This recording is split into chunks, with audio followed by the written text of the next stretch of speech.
अगर आपने भी आरआरबी ग्रुप डी एग्जाम में सिलेक्शन लेने का सपना देख रखा है, अगर आप भी चाहते हैं कि आपको भी एक पोस्ट मनपसंद मिले जो आपका ग्रुप डी में सिलेक्शन करा दे, अगर आपको समझ में नहीं आ रहा है कि कौन सी चीज़ पढ़े, कहाँ से पढ़े और कितना पढ़े, अगर आपका भी 2024-25 वाली एग्जाम के ग्रुप डी में कम नंबर आ रहे हैं और आप सोच रहे हैं कि अब इस वाली एग्जाम में अच्छे से सिलेक्शन हो जाए, अच्छी पोस्ट मिल जाए, तो आपने सही वीडियो पर क्लिक किया। तो मैं देवेंद्र आपका स्वागत करता हूँ अपने वीडियो पर।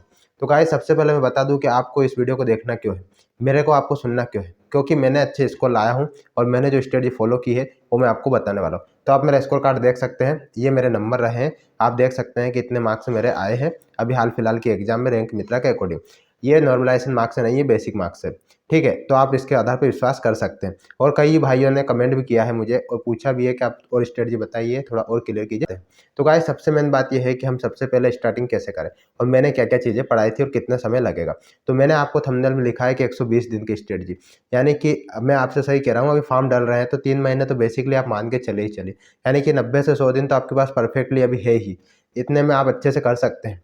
अब मेन चीज़ ये है कि अगर आप बिगिनर नहीं हैं तो थोड़ी सी बात अलग होगी, और अगर आप एकदम बिगिनर है तो फिर थोड़ी सी बात अलग होगी। अगर आप एकदम बिगिनर है तो फिर आपको लगभग 6 महीने का समय लग सकता है, लेकिन अगर आप पहले से साल 2 साल से थोड़ा बहुत देख रहे थे, कंपटीशन में है उतरे हुए, तो आपके लिए थोड़ी सी बात अलग होगी। तो एग्जाम ओरिएंटेड अगर मैं बात करूँ तो ग्रुप डी के एग्जाम खूब हाई नहीं है, ये अपने दिमाग से भ्रम निकाल दीजिएगा कि बहुत टफ एग्जाम है, बिल्कुल नहीं है बहुत टफ। बस बात इतनी सी है कि आपको बेसिकली 4 सब्जेक्ट करना है और वो 4 सब्जेक्ट में बेसिकली चीज़ें आती हैं, जैसे कि मैथ्स से। अब मैथ्स से मैंने देख के आया तो हम सबसे पहले मैथ्स की बात करेंगे, क्योंकि मैथ्स में मैंने 23 करे थे और 23 में से 23 नंबर आए भी हैं, 2 क्वेश्चन छोड़ दिए थे। तो गाइस, मैथ्स में नंबर स्कोरिंग कैसे हुए और क्या मैंने फॉलो किया। तो मैथ्स में मैंने क्या किया, मैंने क्या है कि बेसिकली मैथ्स के सवाल अलग अलग पढ़ लिए थे, लेकिन फिर भी मेरा सिलेबस कंप्लीट नहीं हो रहा था। या तो मैं प्रैक्टिस करता था, भूल जाता था, या फिर सवाल बनते नहीं थे, या फिर किसी सर का देखते तो ट्रिक उनमें उलझ जाते थे। कोई सर ट्रिक अलग बता रहे, कोई अलग कॉन्सेप्ट बता रहे, कोई अलग लॉजिक बता रहे, ऐसे में कन्फ्यूजन बहुत हो गया था।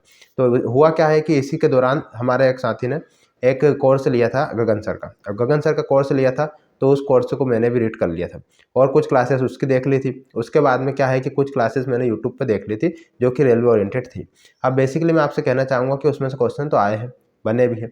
होता क्या है कि जब हम पर्टिकुलर कोर्स लेते हैं तो उससे हमें फ़ायदा ये मिलता है कि हमको एग्जाम ओरिएंटेड चीज़ें एक जगह मिल जाती है, प्रैक्टिस मिल जाती है, क्वेश्चन का टाइप हमको समझ में आ जाता है। मैथ्स से डरने की आवश्यकता नहीं है। मैथ्स की स्ट्रेटजी और अच्छे से मैंने बताई है, जिसमें पूरा मैथ्स डिटेल क्लियर करा है, उसके लिए आप ये वीडियो देख सकते हैं। और वैसे के लिए क्या करना है कि आप कोई कोर्स अच्छे से खरीद लीजिए। मैंने भी कोर्स लिया पहले और 3-4 महीने अच्छे से कोर्स किया था, क्योंकि मैंने एनटीपीसी की प्रिपरेशन भी की थी, तो उस समय भी मैंने कोर्स कर लिया था।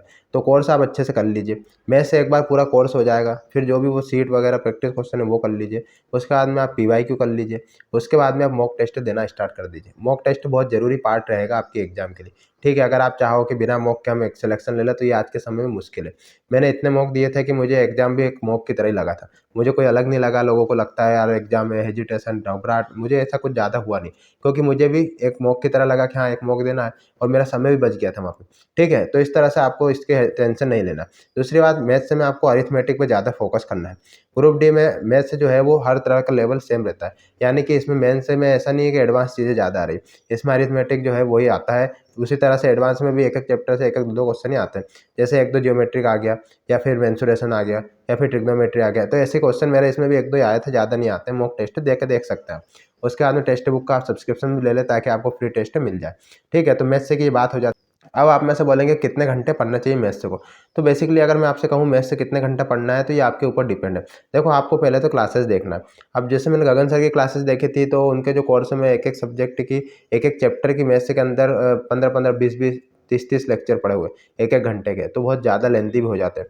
तो अगर आप कोई और सर को फॉलो करते हो या देखते हो तो आपका कम में भी हो जाए, क्योंकि वो सीजीएल मेन से लेवल के क्वेश्चन थे और वहाँ तक की क्लासेस थी। पर अगर आप दूसरे सर को देखते हो या फिर कम क्लासेस देखते हो तो आपको ज़्यादा समय नहीं लगेगा। तो आप पहले तो क्लास देखिए 3-4 घंटे, और आपसे हो सके नोट्स बना लीजिए और फिर आप प्रैक्टिस कीजिए।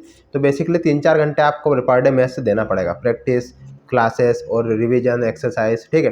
उसके बाद में आप कोई कॉन्सेप्ट किंग करके बुक ले लीजिए, जिसमें सभी कॉन्सेप्ट आपके एक जगह मिल जाए, सभी फार्मूला, ताकि उससे रिवीजन करने में आपको हेल्प मिलेगी। करेंगे साइंस के बारे में। साइंस के लिए क्या स्ट्रेटजी है, तो भैया साइंस के लिए तो मैंने आपसे पहले भी कहा है और अभी भी मैं कहूँगा कि आप सबसे अच्छी बात है एनसीईआरटी की बुक पढ़ लीजिए, ठीक है। एनसीईआरटी की बुक है जो 9वीं 10वीं जो भी, आप इनको पढ़ लीजिए। अब आप में से कहेंगे भैया कि हमको समझ में नहीं आती। अरे भैया, क्यों नहीं आती यार, 9वीं 10वीं तो आपने भी पढ़ी, मैंने भी पढ़ी है, ठीक है। फिर भी नहीं आती है तो कोई बात नहीं, आप एक काम कीजिए, या तो इनको पढ़ लीजिए, अगर ये समझ में आने लग जाए तो ठीक है, नहीं तो फिर आप नीरज सर है, साइंस का पढ़ाते हैं, पहले वाईफाई स्टडीज़ से और अब साइंस मैग्नेट पे हो, तो आप उनको देख लीजिए। हरीश तिवारी सर है, इनको देख लीजिए, ठीक है। ये साइंस बढ़िया है इनका, मैंने नीरज सर को बहुत पहले देखा था लास्ट टाइम, तो अच्छा है उनका लेवल, उनको देख लीजिए, उनके एक्सरसाइज मैराथन वो देख लीजिए। और फिर मैं तो आपको फिर भी यही रिकमेंड करूंगा कि आप इन दोनों बुक को, 9वीं और 10वीं की बुक को अच्छे से पढ़ लीजिए। भैया एक बार में मुझे भी समझ में नहीं आया, ये चैप्टर 9, 10 के ऐसे चैप्टर जो एक बार में मुझे नहीं आया, 4 5 5 6 7 बार चैप्टर पढ़ चुका हूँ, 7 8 बार चैप्टर को पढ़ा गया है, जब जाकर ये चीज़ें देखो टिक करी गई और फिर समझ में आया, और फिर क्वेश्चन ऐसे बने हैं ना कि क्वेश्चन डीपली भी पूछेगा तो भी बन जाएगा। जो भी क्लासेस लेते हैं मैराथन सर वगैरह, इनसे पूरा डीपली क्लियर नहीं होता, लेकिन हम जो पढ़ते हैं उस पर एनालिसिस अच्छा होता है, उससे चीज़ें याद रह जाती है, नोट्स बना सकते हो आप, टिक कर सकते हो, बार बार रिवाइज करो, इससे आपको माइंड खुल के एक्टिव रहता है और हम क्वेश्चन छोटे छोटे भी कर सकते हैं। बाकी आपको नहीं आ रहा तो आप सर की क्लास देख लीजिए पहले, फिर आप बुक पढ़ लीजिए, बुक तो पढ़ना पड़ेगा भैया। इसको इस तरह से कवर किया, मैं बुक को कई बार मल्टीपल रिविजन कर चुका हूँ, और रिवीजन करने के साथ में पहले क्लास बहुत पहले देखी थी, अभी तो कोई खास देखी नहीं मैंने, बस इनको रिवाइज किया है मैंने ज़्यादा, और रिवाइज करना है और पढ़ना है रिवाइज करना है, आपको भी चीज़ें याद होती जाएगी, रिवाइज करते रहोगे तो ठीक है। ये साइंस की स्ट्रेटजी है, इसी से अपने नंबर अच्छे खासे हो चुके थे, मतलब 25 सवाल करे 23 सही हो रहे तो अच्छी बात है, ठीक है।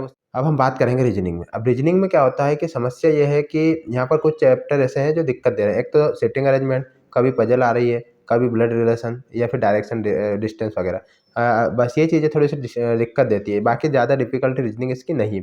तो आप कोई से भी सर को फॉलो करके क्लास देख लीजिए, पर्टिकुलर देख लीजिए कि इस सर को रीजनिंग में ये चैप्टर देखना है, वो देख लीजिए। सिटिंग अरेंजमेंट एक देखना, एक सर को उठाइए किसी को भी और उसको निपटा दीजिए पूरी क्लास को, और फिर आप उसकी प्रैक्टिस कर लीजिए, टेक्स्ट बुक पे क्वेश्चन मॉक वगैरह लगाइए, और पर्टिकुलर बुक है तो उससे प्रैक्टिस कीजिए, ठीक है। उससे आपकी रीजनिंग कवर अच्छी होगी।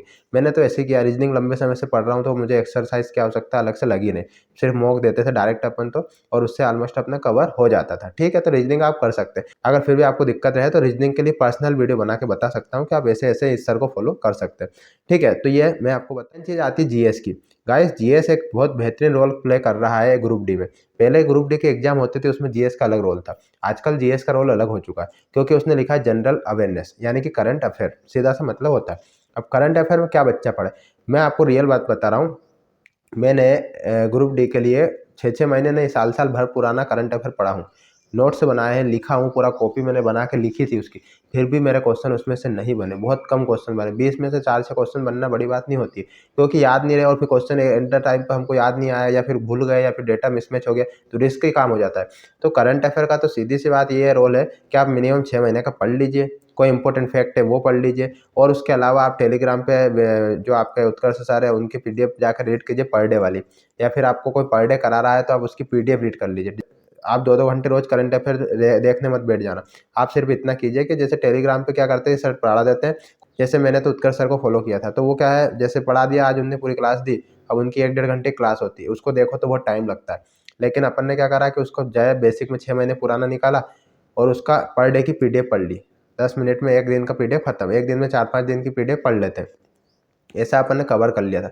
अब उससे क्या होता है कि जो ललन टॉप क्वेश्चन बीच में आते हैं उससे अपने को रिवाइज होता जाता है, रिवाइज होने से क्या है कि कॉन्सेप्ट याद रह जाते हैं, डेटा याद रह जाता है, ठीक है। तो गलतियाँ कम होती है, और फिर भी 15-20 में से अगर आपके क्वेश्चन 4-6-8 बन जाते हैं, 10 बन जाते हैं, तो इससे बहुत बड़ी बात हो जाती है, क्योंकि करंट अफेयर बहुत मुश्किल चीज़ हो जाती है। तो इसमें ज़्यादा टाइम वेस्ट नहीं करना, आप करंट अफेयर के बाद में history, polity, geography, economy, art, culture ज़्यादा उलझने ही नहीं है, सिर्फ मैराथन वगैरह किसी की देख लीजिए, पीवाईक्यू कर लीजिए। इस बार के जो भी पीवाईक्यू ग्रुप डी में क्वेश्चन आए, बहुत सारे आपको वीडियो मिल जाएंगे, क्लासेस मिल जाएगी, उनको पूरे अच्छे से लपेट दीजिए, उनको देख लीजिए वीडियो 4-4 बार। और कुछ ट्रिक, जीके ट्रिक्स वगैरह पढ़ाते हैं जिसमें स्पॉट वगैरह कुछ ट्रिक कराते हैं, उनको आप कर लीजिए, ट्रिक उनसे याद अच्छा रह जाता चीज़ें, तो आप उनको कर लीजिए। तो ये हो गई आपकी बात जीएस की। इसके बाद में कोई डाउट रहे तो आप कमेंट कर सकते हैं। तो गाइस मैंने भी इस तरह से चीज़ें फॉलो की थी, साइंस को मल्टीपल रिवीजन करना है, मैथ्स के लिए प्रैक्टिस करना है, वीडियो देखना है, क्लास देखना है, नोट्स बनाना है, उसके बाद में फिर मॉक टेस्ट देना है। मॉक टेस्ट कैसे देना है, कब देना है, कितना देना है, कैसे अटेम्प्ट करना है, इसके लिए वीडियो बना चुका हूँ, आप देख सकते हैं इस वीडियो पे जाकर, ठीक है। तो आपको इस तरह से इसको फॉलो करना है। ग्रुप डी में आपका स्कोर क्यों नहीं बढ़ रहा है, आप फिर कमेंट करके बताइएगा कि हाँ यार हमने ऐसा फॉलो किया और फिर चेंजेस आता है कि नहीं।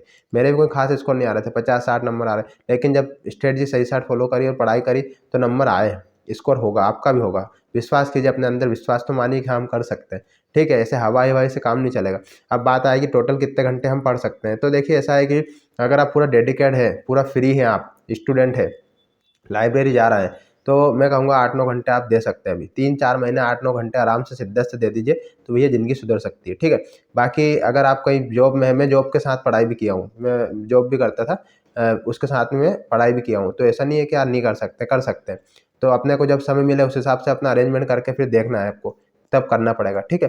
तो आप कर सकते हैं, कोई दिक्कत नहीं है। अगर इसके बाद में आपको कोई डाउट रहे तो आप कमेंट करके पूछ सकते, ठीक है गाइस। वीडियो कैसा लगा कमेंट करके ज़रूर बताइएगा। अगर वीडियो अच्छा लगा तो अपने दोस्तों भाइयों बहनों को शेयर कीजिएगा, और अगर अभी तक फॉर्म नहीं डाला हो तो फॉर्म जरूर डाल दें ग्रुप डी का, क्योंकि तारीख बढ़ चुकी है, 9 तारीख हो चुकी है। Thank you guys.